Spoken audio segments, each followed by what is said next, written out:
What's up guys? Ako nga pala si Ails ng Ails Gaming TV at sa video na to pag-uusapan naman natin is kung paano nga ba tayo magkakaroon ng mataas na score sa hard mode ng Power of Destruction. Take note guys, hindi ko sinasabi na napakataas ng score na nakuha ko kasi sa totoo lang kumpara sa halos 90% ng player ng game napakababa pa ng score na na-achieve ko. And napakadami ding players ang dihamak na mas malakas kaysa sa akin. Ang point lang ng vid na to is matulungan yung mga newbie nating tropa dyan na medyo nahihirapan sa game mode na to. Pero syempre bago ang lahat, kung gusto mong maging updated sa mga video na i-release ko about solo leveling Arise i-click mo na yung like and subscribe button. Kahit wag na yung notification bell kasi gaya ng lagi kong sinasabi, pampagulo lang yan sa cellphone . So ayun, huwag natin patagalin pa, simulan na natin. Ails Gaming TV. Okay, so umpisa na lang natin sa pagbuo ng tamang skill build. Marami kayo sa atin is kung ano lang yung paboritong skill nila, yun lang din yung ginagamit nila sa kahit anong mode ng game. Tandaan nyo guys, mahalaga pa rin dito yung weakness attributes kasi nagkakaroon ng additional damage multiplier or deduction depende sa kung anong element ng skill na gamit mo at ng target mo. Unless neutral element yung target, then pag ganun gamitin nyo na lang yung skill na talagang gamay nyo at may pinakamataas na level. So lagi nyong tatandaan na magpapalit kayo ng skill nyo depende sa kung anong recommended na attribute para sa araw na yon.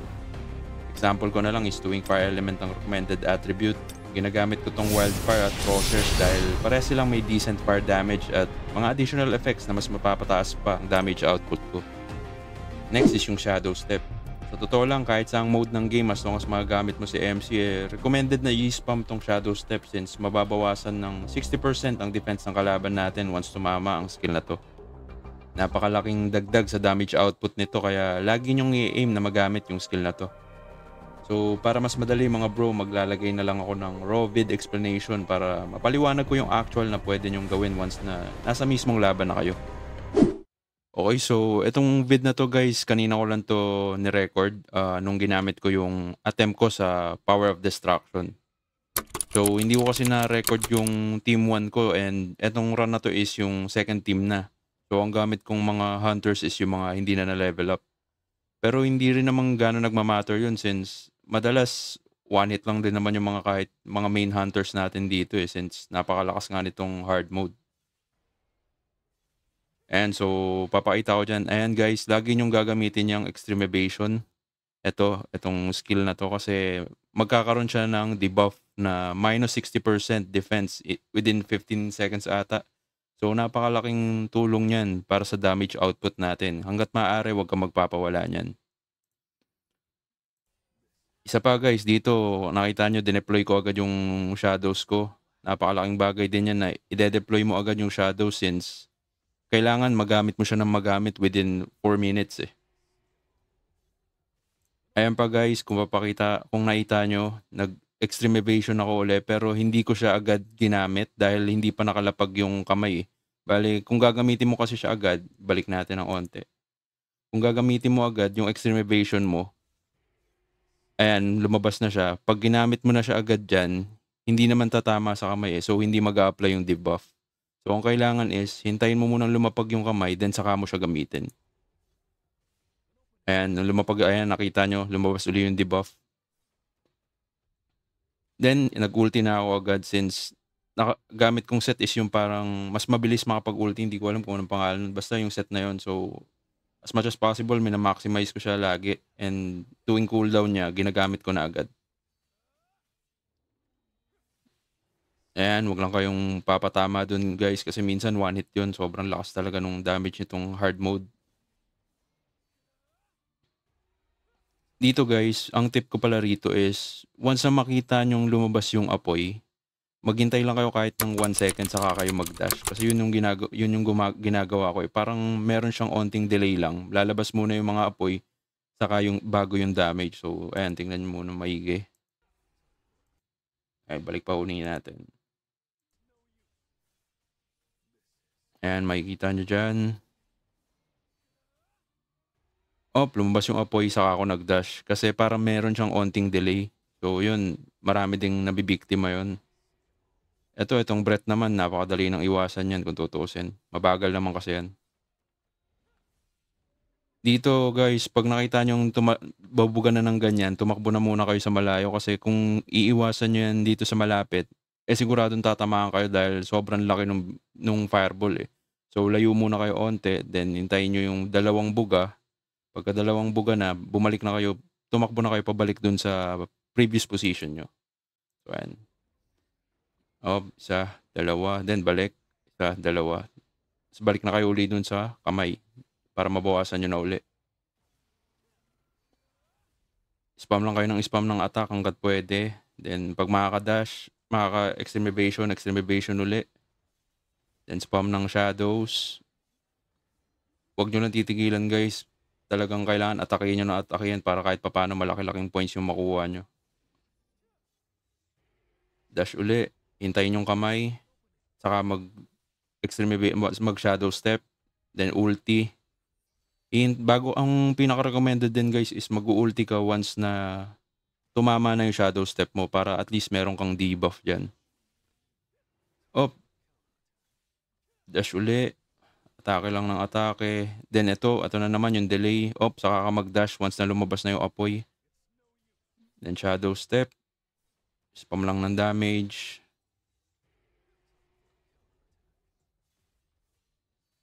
And alam ko second phase na yan.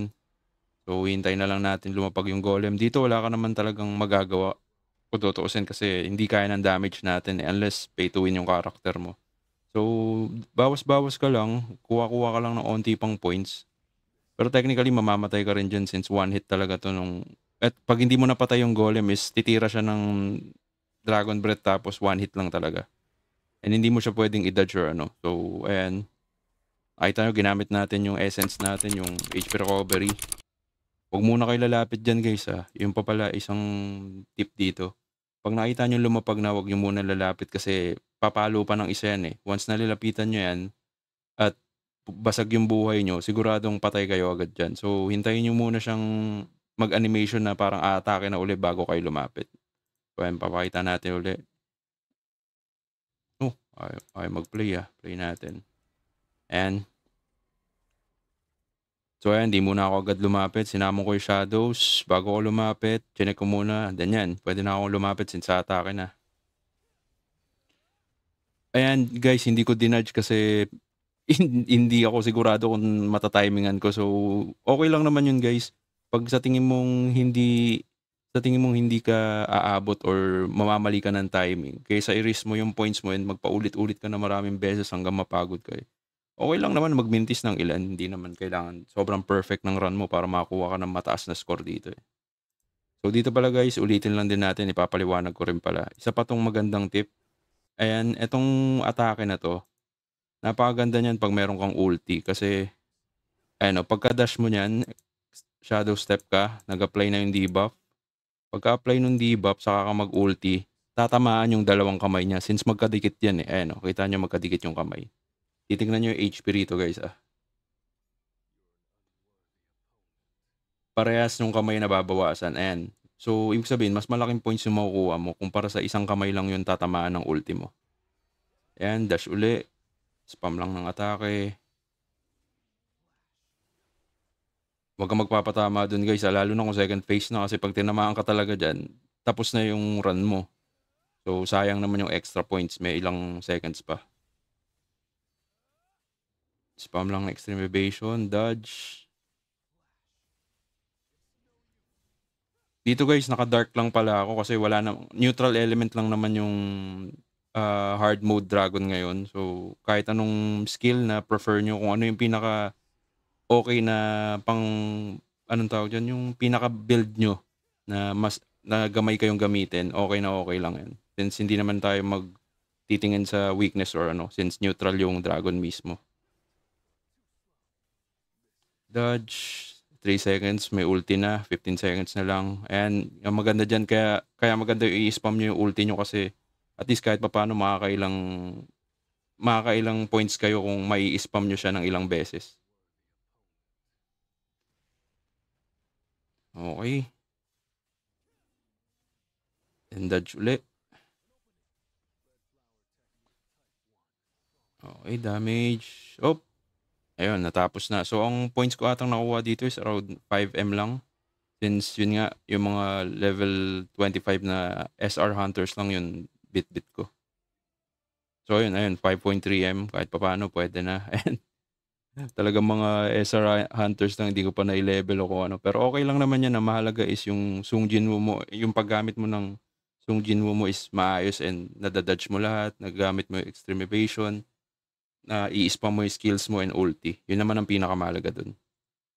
Okay, so dun lang naman umiikot yung tips ko, pero siguro isa pang i-mention ko na lang is huwag niyong kakalimutan gamitin yung dalawang attempt. Yes, tama kayo ng pagkakarinig, dalawang attempt yan, and magko-combine yung dalawang accumulated points nyo bago i-finalize yung score sa rankings. Di ko alam sa ibang server pero sa server ko, ilan lang yung may alam na dalawa yung attempt sa Power of Destruction. Kaya yung iba tuloy, sobrang baba ng points kasi once lang nila nilalabanan.